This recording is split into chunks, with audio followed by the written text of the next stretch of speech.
Hello, আসসালামু আলাইকুম। আনিশাস kitchen চ্যানেলে আপনাদের সবাইকে অনেক স্বাগতম জানাচ্ছি। বিয়ে বাড়ির এই শাহী রেসিপিটি দেখার জন্য তেলে ঝোলে মাখো মাখো শাহী একটি ফ্লেভার সব মিলিয়ে অসাধারণ একটা টেস্ট আনবে এই রেজালা রেসিপিটি। আশা করছি আমার ভিডিওটা আপনার কাছে অনেক ভালো লাগবে। চলুন দেখে আসি কীভাবে আমি রেজালা রেসিপিটা বানাই। আমার আজকে যা যা লাগছে, এখানে আমি নিয়ে নিয়েছি জয়ত্রী, আমি কিছু নিয়েছি এখানে দারচিনি, এখানে জয়ফল নিয়েছি, এখানে শাহি জিরা, গোলমরিচ, আমি এখানে নিয়ে নিয়েছি কিশমিশ আর তেজপাতা। রেজালাতে আমার এখানে পেঁয়াজ বেরেস্তা লাগবে, আমি এখানে 1 কাপ পরিমাণ দিয়ে দিয়েছি। আর নিয়ে নিয়েছি আমি এখানে পোস্তানা, আমি এখানে পোস্তানা নিয়েছি 2 টিস্পুন পরিমাণ। এরপর আমি রেজালার যেটা মেন ইম্পর্টেন্ট জিনিস সেটা হচ্ছে টক দই, এটা ছাড়া রেজালার আসল টেস্টটা আসে না। এখানে আমি নিয়ে নিয়েছি কেটে রাখা পেঁয়াজ, আমি চিকন চিকন করে একটু কেটেছি। আমি এখানে 1.5 কাপ পরিমাণ মতো পেঁয়াজ নিয়েছি। আমি এখানে টক দইয়ের মধ্যে পোস্তদানাটা দিয়ে দিয়েছিলাম। এটাকে আস্তে আস্তে এখন আমি সবগুলো উপকরণগুলো মিশিয়ে আমি এটাকে ব্লেন্ড করে একটা পেস্ট তৈরি করব।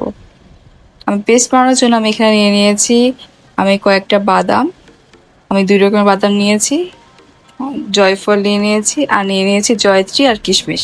আমি এগুলো সবগুলো একবারে ব্লেন্ড করে ফেলবো। বলে রাখা আমি এখানে টক দই দিয়ে দিয়েছিলাম হচ্ছে 1 কাপ পরিমাণ।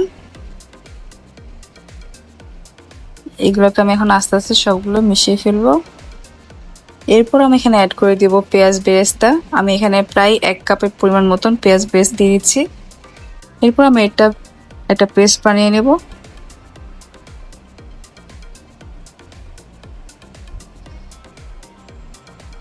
আমি হালকা একটু পানি অ্যাড করছি মিশ্রণটা যাতে মিহি হয়।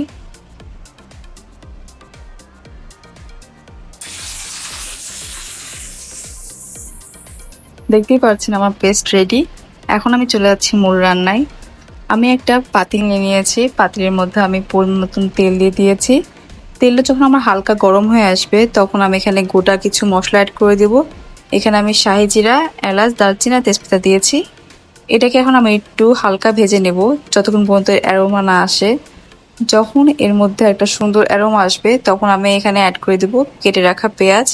আমি এখানে প্রায় 1 কাপ পরিমাণ পেঁয়াজ নিয়েছি, পরে আমি আরেকটু অ্যাড করব। পেঁয়াজটাকে আমি একটু হালকা ভাজা ভাজা করে নিচ্ছি।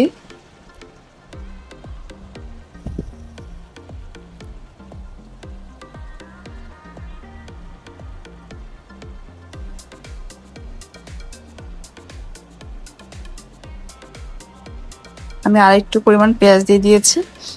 আমি একটু গ্রেভি রাখার জন্য একটু বেশি পেঁয়াজ অ্যাড করেছি। এখন আমি এখানে অ্যাড করে দিচ্ছি 2 টেবিল চামচ আমি আদা রসুন পেস্ট, আমি এটা একসাথে বেটে দিয়েছি, আপনারা চাইলে এটাকে আলাদাভাবে দিতে পারেন। এরপর আমি এটাকে ভালোভাবে নাড়াচাড়া দিয়ে এটাকে ভালোভাবে কষিয়ে নেবো যতক্ষণ পর্যন্ত কাঁচা গন্ধ না চলে যায়। এখন আমি এখানে কিছু গুঁড়া মশলা অ্যাড করে দেব। আমি এখানে ধনের গুঁড়া নিয়েছি 2 টিস্পুন, আমি এখানে জিরার গুঁড়া এখন দিয়ে দেব 3 টিস্পুন,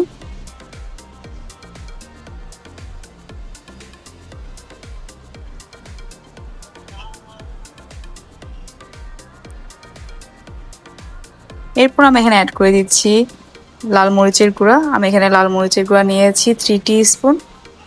আপনারা যদি ঝাল কম খান বা বেশি খান এটাতে বাড়িয়ে কমে নিতে পারেন, কোনো সমস্যা নেই।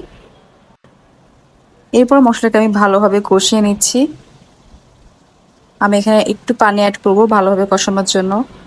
যত মশলাটা কষিয়ে রান্না করবেন যে কোনো রান্নার টেস্ট দ্বিগুণ বেড়ে যায়। চেষ্টা করবেন মশলাকে ভালোভাবে কষিয়ে নিতে। এখন আমি এখানে অ্যাড করে দিচ্ছি একটু হলুদের গুঁড়া, এটা শুধুমাত্র কালারের জন্য, আপনারা না অ্যাড করলে কোনো সমস্যা নেই। এরপর আমি অ্যাড করে দিচ্ছি এখানে ধুয়ে রাখা খাসির মাংস। আজকে আমি খাসির মাংস রেজালা করে দেখাচ্ছি। আমি এখানে প্রায় 2 কেজি পরিমাণ খাসির মাংস নিয়েছি, হাড্ডি চর্বি সবকিছু মিশিয়ে নিয়েছি।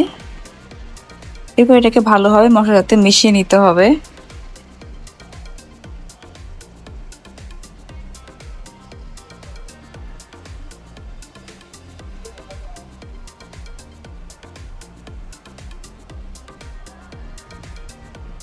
আমি খাসির মাংসটাকে ভালোভাবে কষিয়ে নিচ্ছি। এরপর আমি এখানে অ্যাড করে দিচ্ছি লবণ স্বাদ মতন।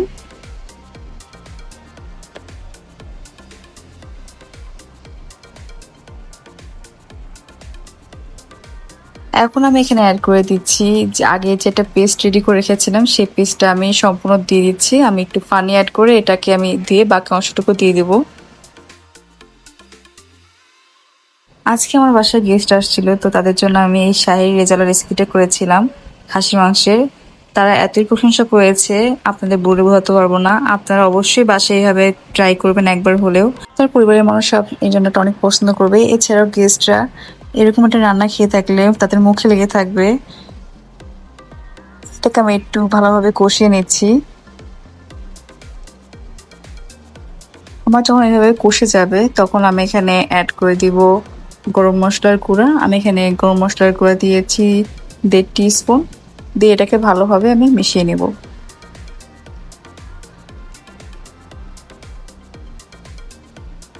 এরপর আমি এখানে অ্যাড করে দিচ্ছি কিছু পেঁয়াজ বেরেস্তা।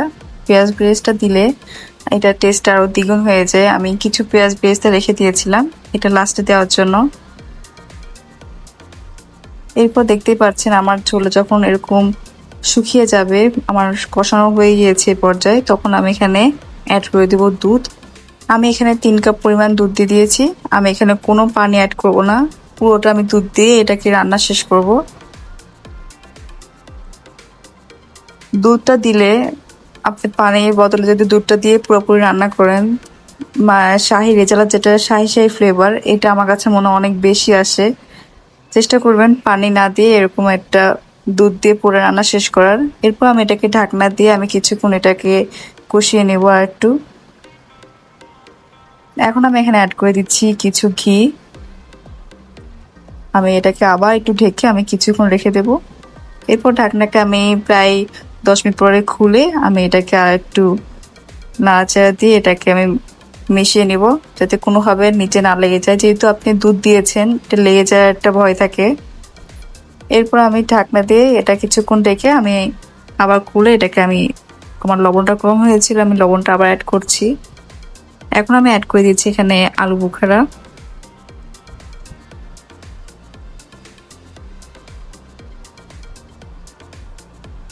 আমি ঝোলটা আর একটু শুকায় নিব, আমি একটু মাখো মাখো রাখবো। এখন আমি এখানে অ্যাড করে দিচ্ছি টমেটো কেচাপ। আপনারা যে কোনো ব্র্যান্ডের টমেটো কেচাপ দিতে পারেন। টমেটো কেচাপটা দিলে এটা যে একটা টেস্ট, এটা দ্বিগুণ বেড়ে যায়। এছাড়া এখানে একটু চিনি অ্যাড করে দিবেন, এটা হচ্ছে বাবুর্চি অনেক সময় সিক্রেট রাখে। এরপর আমি এখানে অ্যাড করে দিয়েছি কয়েকটা আস্ত কাঁচামরিচ, আমি মাঝখান থেকে ভেঙে নিয়ে নেই। এটা শুধু একটা ফ্লেভার দিবে কাঁচামরিচের। দিয়ে এটাকে আমি ভালোভাবে মিশিয়ে আমি এটাকে আর একটু কষিয়ে নিচ্ছি। আমার রান্নাটা প্রায় শেষ পর্যায়ে, আমি আর একটু কষিয়ে এটাকে পরে নামিয়ে ফেলবো। আমার রান্না আপনাদের কাছে কেমন লাগে অবশ্যই আমাকে কমেন্টে জানাবেন, এবং কোথাও যদি আপনাদের রান্না বুঝতে অসুবিধা হয় আমাকে অবশ্যই কমেন্টে প্রশ্ন করবেন, আমি আসতে তার চেষ্টা করব। আমার রান্নার মশলার পরিমাণগুলো আমি স্ক্রিনে ক্যাপশনে লিখে দিয়েছি, এছাড়া আমি ডিসক্রিপশনে লেখা থাকে, আপনারা দেখে নেবেন। দেখতেই পাচ্ছেন আমার রান্নাটা প্রায় হয়ে গিয়েছে। আমি একটা উঠিয়ে দেখিয়ে দিচ্ছি আপনাদেরকে, আমার মাংসটা প্রায় শুদ্ধ হয়ে গিয়েছে।